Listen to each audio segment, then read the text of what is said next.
call to order the Board of Trustees of Kennebunk Light and Power District regular monthly meeting here on July 29th, 2025, starting at 5 p.m.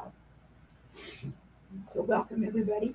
We'll go around the table just so that if somebody tunes in on any of our videos, and just tell them your name and if you have. Wayne Berry, trustee. Anna Henderson, general manager. Sorry. Bob Georgitis, trustee. Bob Evans, trustee. Matt Rancourt, finance director. Curtis Milder, clerk. And Beverly Freudenreich, president. And our first thing up is always in July is the election of officers.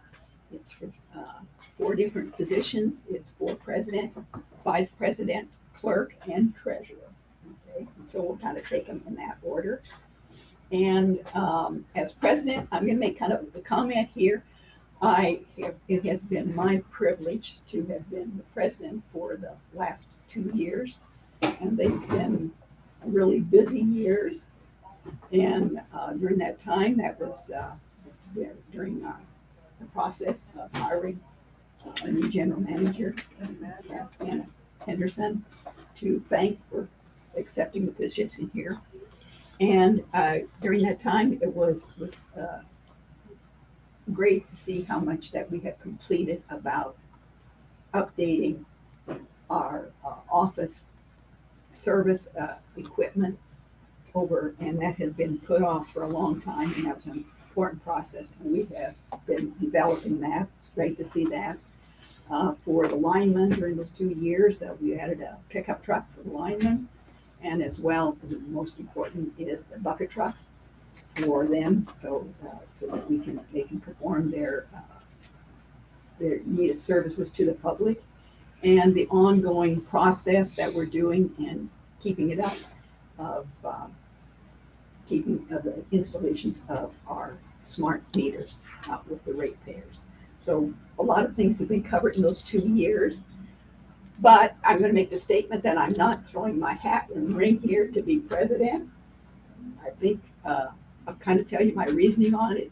We've got some things that are coming up on Water Street, and that's always been a topic. And a lot of that, I feel like there's a lot more people, lots of people on this board who have management styles there on that, and also construction knowledge that I don't. And I think a president would be more advantageous to have that background. So what I'm going to do is I'll open the floor to nominations for president. I nominate Bob Georgitis as president. I'll second that. Okay. Okay. Bob, would you accept the position? Yes, I would. Okay. All right. I'll go ahead and do a vote. It's been nominated, the first and seconded. All in favor of Bob Georgitis as president? Raise your hand. All in favor? Unanimous. I Okay. abstain. No, you have to vote. Not gonna vote for Can I myself. call it unanimous? Unanimous. Would you want to finish out the meeting? Sometimes No, I they think shift this it. is your agenda, so. That's okay? Like you to All right. carry it through. Okay. We'll go on to vice president, nominations for vice president. I would nominate Wayne Berry. Okay. Second? I'll second that motion. Okay. Moved in second for Wayne Berry for vice president. All in favor, say aye. Aye. Aye. It's unanimous. And for clerk, do I have nominations for clerk? Can I point out, I was reading our trustee document, Okay. so I have a question. Okay. Because there's a specific provision in the legislation when the district was adopted in our bylaws that says the clerk has to be a resident of the district. In the charter or the bylaws? Both. Oh, interesting. Let me see where that's pointed out. Okay. Well, Well, I know in times that has not been the case. I just was boning up on the bylaws. Okay. The clerk, upon being elected as set forth in Article 2, shall be sworn and keep accurate records of the proceedings of said trustees, which records shall be in the property of said district and shall be placed in the file of the officers of said district. I thought that I read, maybe that wasn't the right one. be in there.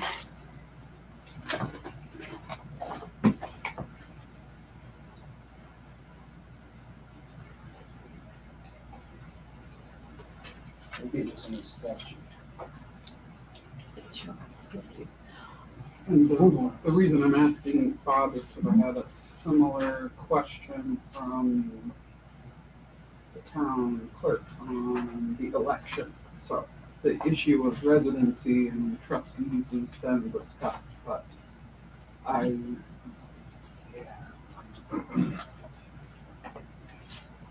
Should have highlighted it later.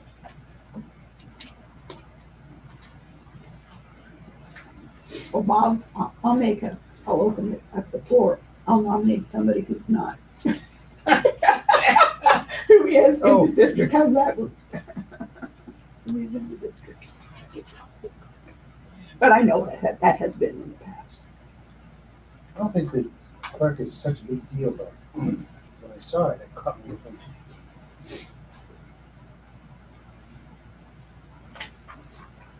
I might look down through that. Move Go on to the ahead. treasurer. No, all right. We'll go over to the treasurer. We'll skip over to the treasurer. It has been the policy of Kennebunk and Power Board of Trustees that the treasurer would be the general manager. And so I'll nominate Ann Henderson for treasurer. Second that? It's been moved and seconded. All in favor of Anna being the treasurer, the general manager being the treasurer. Signify, By saying aye. George, so that's unanimous. Yes. Okay. You want to move to the clerk now? Yeah, we put this one in, let's see if I find it. All right. Okay. Well, I'll make a nomination to have Bob Emmons be the clerk. Do I have a second? Sure. And Wayne has seconded. Moved and seconded. All in favor of Bob Emmons as clerk? Say aye. Aye. Aye. Bob? Yes. All right. Aye. It's unanimous. Sure. Is that all right with you? Okay, all right. So that should take care of the officers. Then go to the orange tab in your books. And that would, to review the minutes from the last meeting. Are there any corrections or comments on that? In the last page, we had a motion to have the August Board of Trustees meeting on September 2nd. Yeah. And I see on the agenda that somebody's changed it to September 9th. And that was a typo.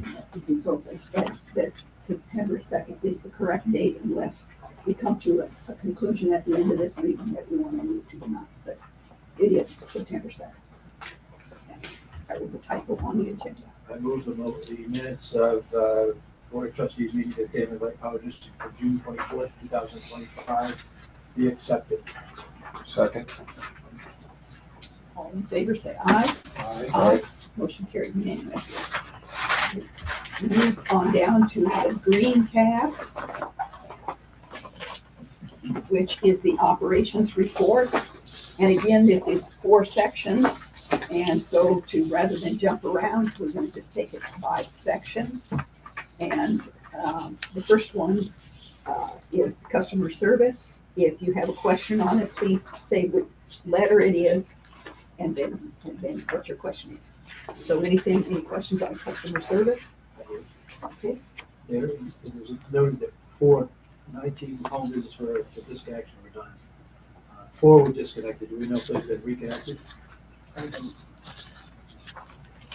don't follow up on that. It's a process that goes through the numbers. I don't want residents without electricity in this kind of heat. That's all I have. Any other questions on that? We'll go down to administration. Any questions? See which letter it is if you have a question on one of those. This is the same form that was sent out to the public. It's on our website. Can you tell me just a bit about the ongoing evaluation of Water Street substation? What's going on with that? Yeah, thank you for the question. It is we're evaluating several things. So I have the assessment of the condition, which will be presented to you as part of the package. Also looking at replacement options, and continue to evaluate that. I mentioned before that there is the potential to put a smaller skid-mounted sub next to the existing substation. That's being considered. But before I advance that as a possibility, I've asked for a land survey that has been conducted, so I'm waiting on the results of that. After that, and another process of elimination would be geotechnical to see if that land would be suitable. If it is, then it will stay on the list as an option. If it's not, we'll have to eliminate that.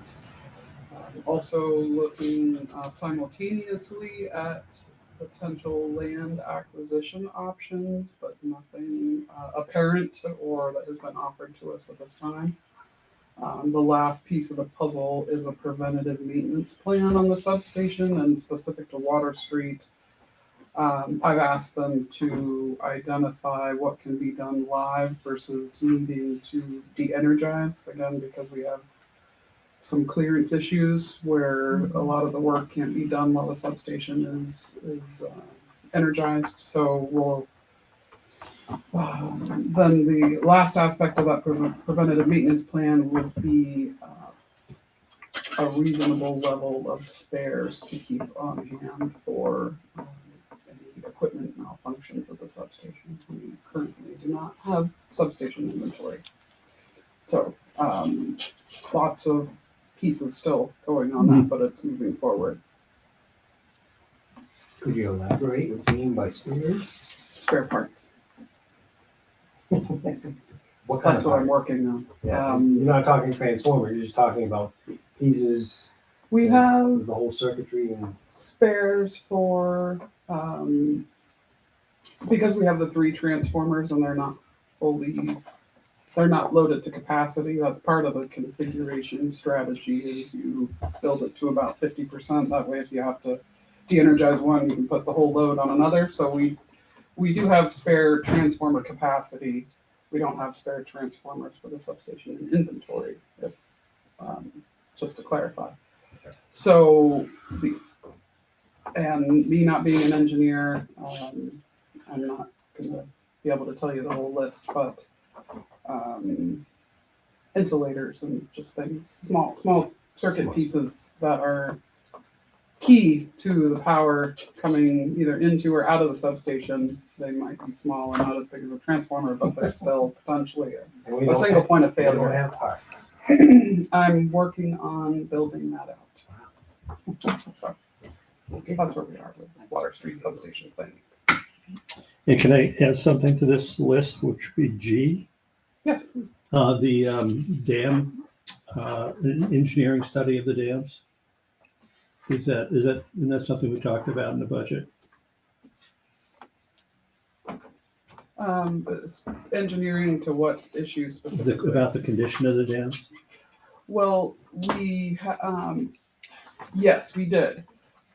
But I'm waiting on the grant applications to come in or for that to be announced because if we're awarded the grant from NOAA, either one, NOAA or National Fish and Wildlife Foundation, assessing the current condition and what would be needed, what needed investment in the dams based on their current condition would be in the scope of that grant, because that would be part of our alternatives analysis. So if we spend the money now, we're potentially outside of the grant window where we. Yeah, gotcha. And the deadline is the end of this year to hear from that? I don't know that deadline is the right word, but they have indicated that that is their target. But I don't think they have a deadline. Yeah, thanks for the clarification. Just wondered. On both of them, both NOAA and the Fish and Wildlife is tentatively by the end of this year. Yes. Okay. And I did check in with NOAA to see if there was any issues with their targets and the schedule that they had put out, and they said not at this time. but it's still unclear. I think for a lot of federal funding, what the status is, but they have not indicated that there's any change in the schedule. We go down to the operations section, and I do want to highlight that Ethan, on A, that Ethan Monahan completed his apprenticeship and attained the first class line worker certification. So that's a huge, big step always. And so we're just wonderful and glad to have him a part of this crew for a long time. Yes. Thank you very much. Okay. I'll pass that along. We're very thrilled. Then we go over to section, Can you just ask a question on E? okay, How many meters remain roughly? 318 were installed. Oh, I'm sorry.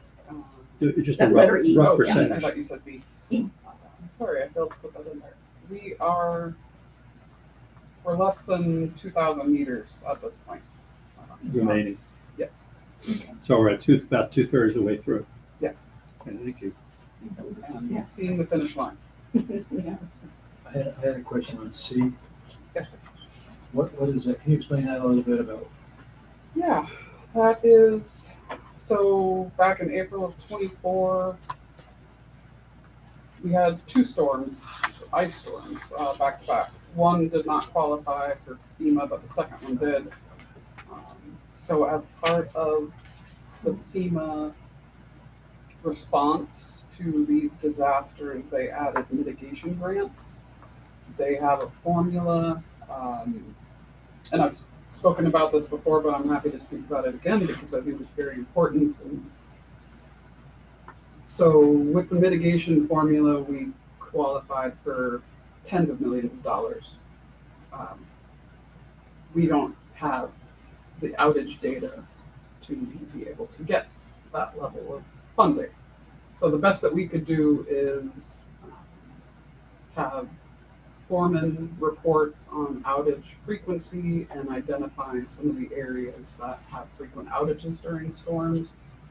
No surprise to anybody in this room, it correlates to the more forested areas of town, which also they have redundancy because they're single lines or limited redundancy. So the mitigation is to help prevent outages from occurring in the future. But we do have some limitations, not only the data available to help us qualify for a larger amount of funding, but also having the engineering work and plans in place to get a project funded. So it's taken quite a bit of time and a lot of effort on the staff's part to check the boxes to identify the problem and develop the projects to mitigate them. So for Circuit 2, I think we've asked for something north of $500,000. I don't remember the numbers off the top of my head. We'll have a very small match. I think it's 10% because the state also has a 15% match that they would put in or fund. I don't know if match is the appropriate terminology, but so we're trying to go through this process circuit by circuit. Circuit 2 is the only one that's been done so far. So this will be money that we will use to improve the infrastructure? Okay. Nothing to do with repairing what was, Yep, this is we already spent that money. correct. Okay. Thank you. Great. That's kudos on applying Thank for you. those funds. Same way it is. It's sometimes easier to say not to try to get the funds than to try to get the funds. But if you get them, it's very worthwhile. Yeah, and I really want to take the opportunity to thank FEMA and the state emergency management. They've been helping us through this process as much as they can. So it's been great. Okay. Any other questions on the operations? Then we'll go down to finance. Any questions on any of the sections there? I do appreciate the outage information and showing what short time limits that our line crew is able to achieve in solving these problems. The amount of cars hitting telephone poles, that's another story. So, but I know that you always turn around, and that the insurance company's responsibility will pay us back on that, just so that the public knows that. Okay. If that does, that's going to be on your insurance company. So with the outage information that chart, the overloaded transformers are two different ones that were overloaded. Is that a sign that the people are using more juice than the transformers are capable, or? Yes, I mean, in these instances, it was more power being used than the transformer was originally intended. So we have to replace those transformers? And that's part of the issue that I'm trying to get ahead of with more system data, because right now we don't know that they're overloaded until they fail. Then we go out and replace So it. did this go back to the, I know it's not really FEMA when we talk about litigation, but this push for car chargers and the bill and all that stuff, require more upgrades to our system. Yes. Does that sort of fit in the back door of that FEMA work? Because the FEMA work is tied to. That was a very disaster. worthwhile question. But that is a Yes, reason it why is. there has been more grants available in recent years preparing for electrification. So to follow up on Bob's question about that, when we have new services come online, do we get a load calculation on what they're gonna be using before we estimate what the improvements need to be? Yes. So these are old customers, not, I can look into it for you. No, I'm just But the curious, it's scenario like- that's been given to me a couple times is new car chargers or new homes going in where there wasn't, even the dwelling units, accessory dwelling units and things like that. So if we have a new substation, yes, we're looking at load. But in some of those other instances, it's add-ons that we didn't plan for. but what we're looking at is unplanned expansion. That a right terminology? That's causing more loading on our system than we originally had, in some way. I don't know if unplanned is a word that I would use, because I think there's, at least in this community, it seems like there's going to be expansion for a while, and we should plan for it, but it was not part of the original calculation. Added load.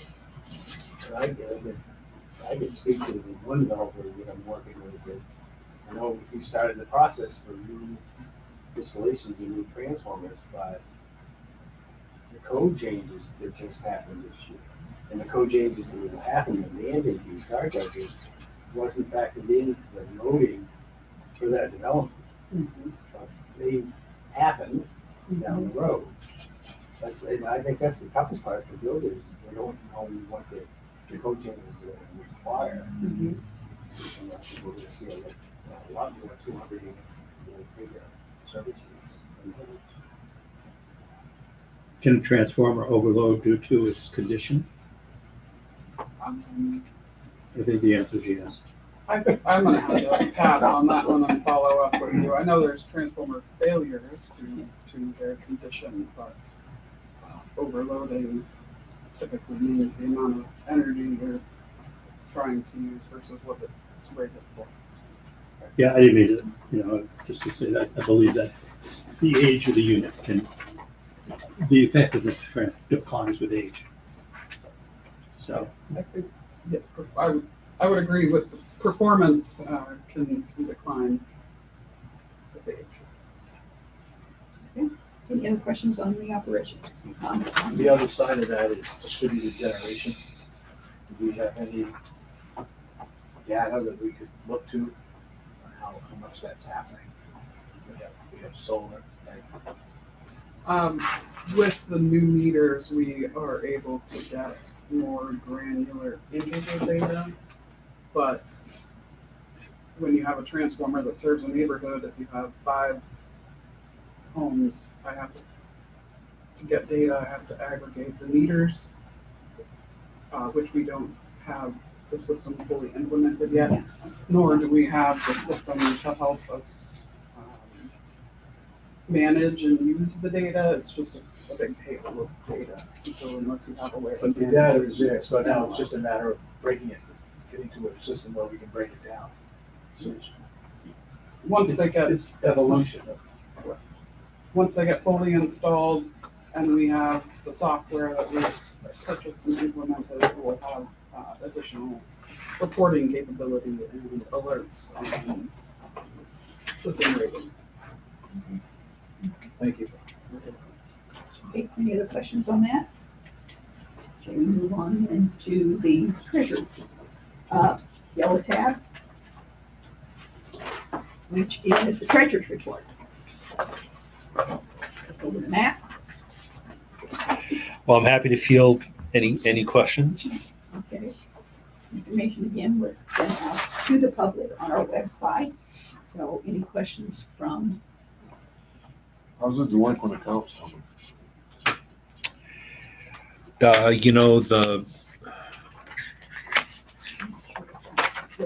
I can answer that just from, because I looked at. yeah, I mean, it's Consistent with past numbers in my opinion. yeah, it's very close. It's very close to where it was last year. A little bit better, actually. So they're holding their own. the staff has done, customer service staff has done an excellent job of continuously working with our customers. And keeping that and working out plans with them and trying to make it feasible for customers to be able to make payments and have this all work. And so I applaud the customer service staff for the efforts they've made on that. I'll comment that we're within industry averages, I would say, a little on the high side because we are not as quick to disconnect as some other Towns are. yes, or utilities. And that's part of that is practical and that we've learned through experience, and I think it's representative in my operations report of 19 disconnects and 4 were disconnected, meaning that our linemen had to drive to the home ready to disconnect before they got payment. So people do pay, it just takes some time for them to do it. So.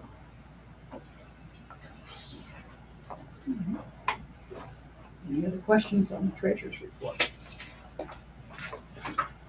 Okay, moving on to number 6, the executive session pursuant to MRS 4056A concerning general manager's annual performance evaluation.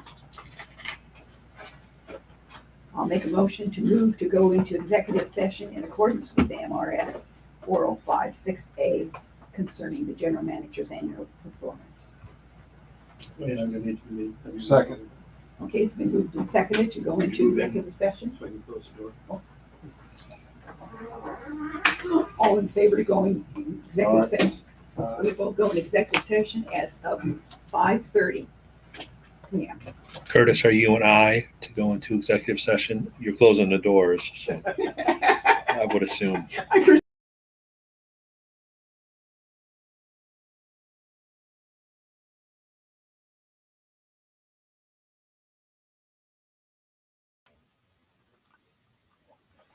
Thank you. All set. Yes. On at 6:17, we are coming out of executive session pursuant to MRS 4056A concerning general manager's annual performance evaluation, and no actions were taken. We'll go down to the next agenda item, which is other business. And we'll turn it over to going down with Anna.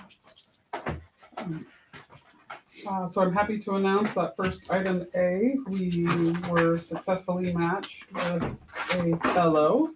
So they will start September 2nd, working remotely.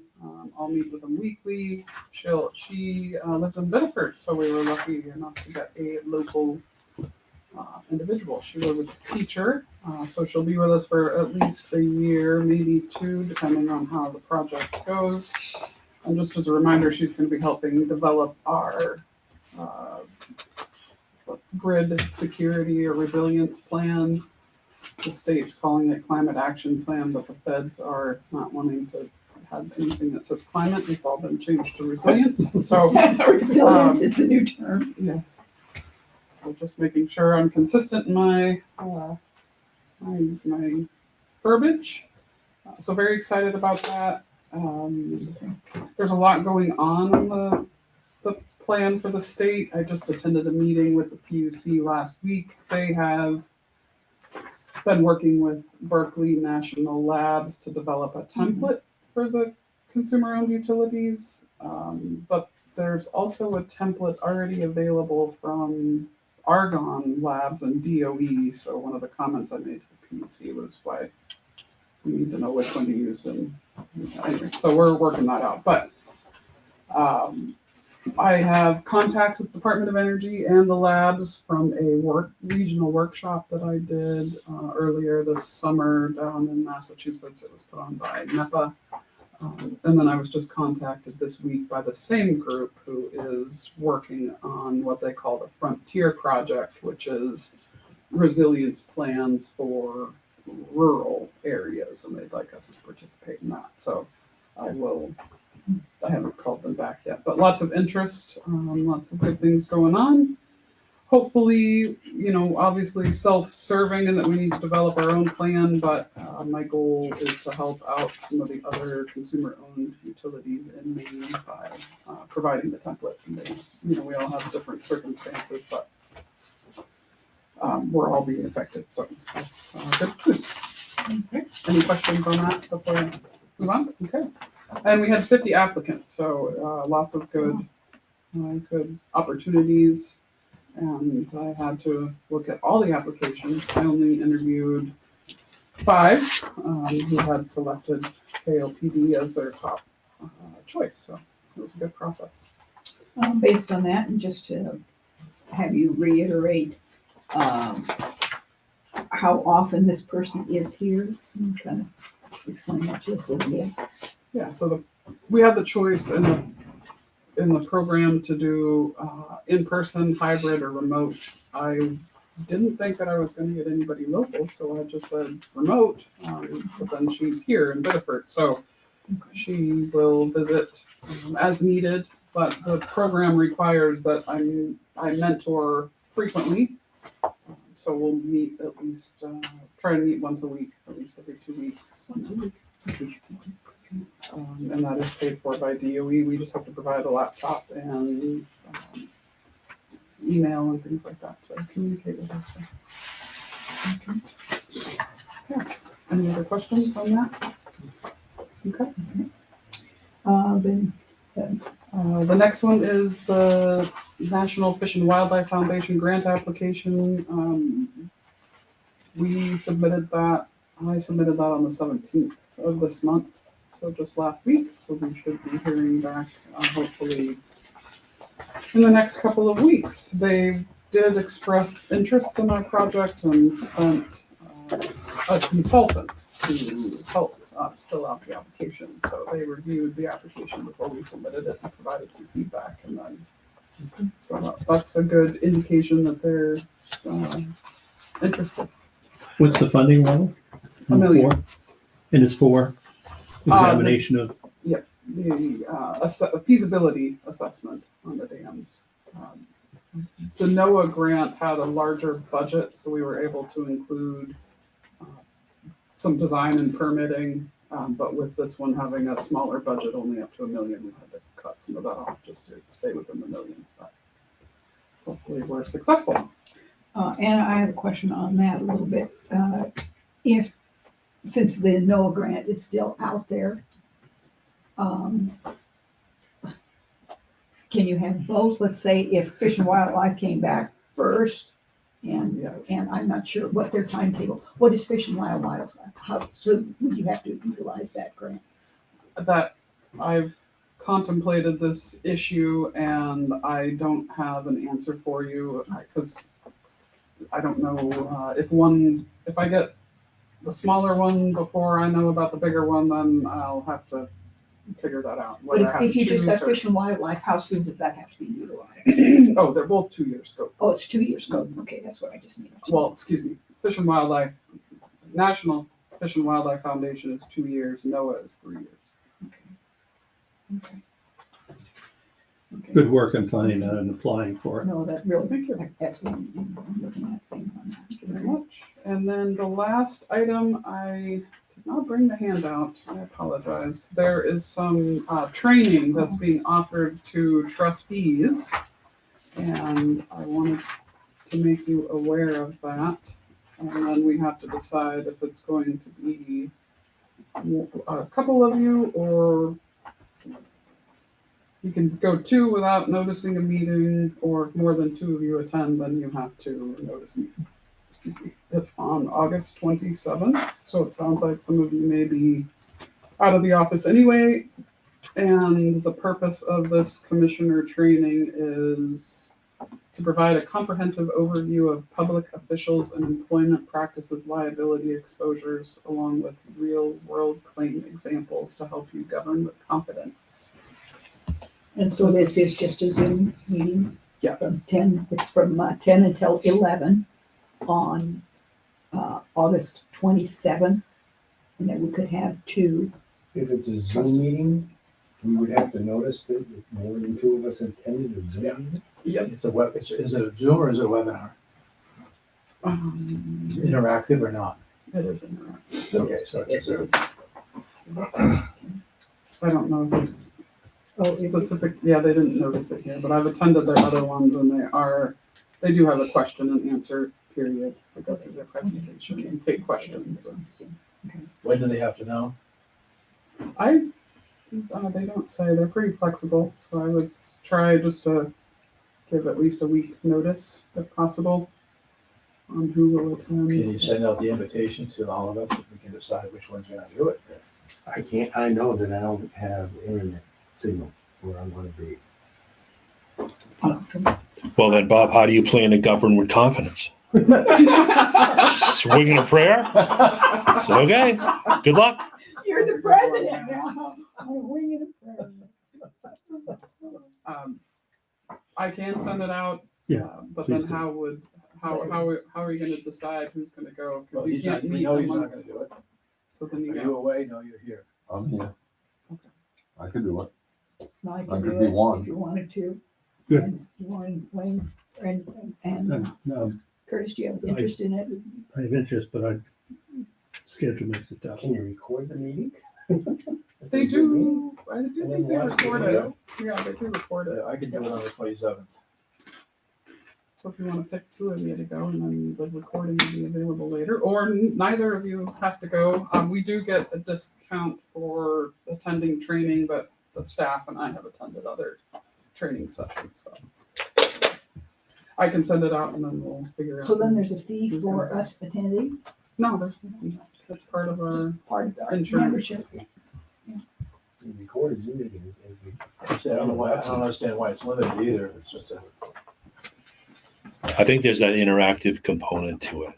And they're trying to manage speaker versus participant ratio. Yeah. That would be my guess. And yeah, to clarify, the invitation is not limited to 2. Our meetings laws limits you to 2. Otherwise, I have to do a no, notice for you're a talking workshop. about whether we have a, All of you cannot be in the same. Even on the Zoom. But if we're not hosting We're a not- meeting, we're we're not just voting. going to a meeting, and we're not voting. right? I don't know. That's a little bit different. I agree with you, but I don't necessarily want to test the bounds or research. It's easier just to limit it than have to deal with it. So I will send it to you and then We can you decide. can decide. So you did respond back to Hannah, and we'll let Hannah pick a pair. How's that Okay. sound? That was all. So you can send that out and everybody kind of watch for that, the information on it. But it is kind of an important one, understanding public officials and employment practices, liability, exposure. And so it was kind of an important topic. Yes, it is. Okay, and that's all I had in the other. Okay, all right, so you're gonna send that out, okay? We do not have any public online, okay, so we'll go down to the next one, date of the next regular meetings. Now we're gonna have some changes here. The next regular, do I need to make a motion? Yes. I make a motion that the next regular meeting be on September 11th at 5 PM here in the district offices. All right, all in favor, say aye. Aye. All right, So we need a second. second. Okay, I make a motion that the subsequent meeting be on October 7th here at the district offices at 5 PM. So Kurt's made the motion. I'll second that. All in favor, say All aye. right, In the second meeting, okay, we're rolling along. But, and our regular meeting is, that we have scheduled right now is October 28th, so let's make a motion that we'll, at this point, that we'll keep that, October 28th. Give me a second on that one. Second. Okay, it's been moved and seconded, and all in favor of October 28th, regular October meeting. I'll make a motion to adjourn. Well, can I make one motion? It is normally new business. I have only one quick item. And I would like to make a motion that the board expresses its gratitude to Beverly Freudenreich. Freudenreich, I can never pronounce it I right. get your mileage wrong. For her effective and dedicated service as board president over the past 2 years. So the motion is the board expresses its gratitude to Beverly Freudenreich, close, Close for enough. her effective and dedicated service as board president over the past 2 years. Second. Do we have any further discussion? I think it's not an easy job, and you stepping up and do it is really appreciated. Well, that's very nice of you to do that. Anyone else want to chime in That's with good nice enough, good enough, kudos? good enough, and good luck, Bob. Shall we bring that to a, does anybody second that? Yeah, I second. And would like to bring it to a vote? Sure. All those in favor? Aye. Aye. I'll vote on it too. Thank you Let very, the very minutes much. so reflect. Thank you very much. Appreciate it. Now you can adjourn. Now you can, I made a motion to adjourn. I second that. it's been moved and seconded that we adjourn the meeting. All in favor, say aye. Aye. Aye. Meeting adjourned at 6:30 PM.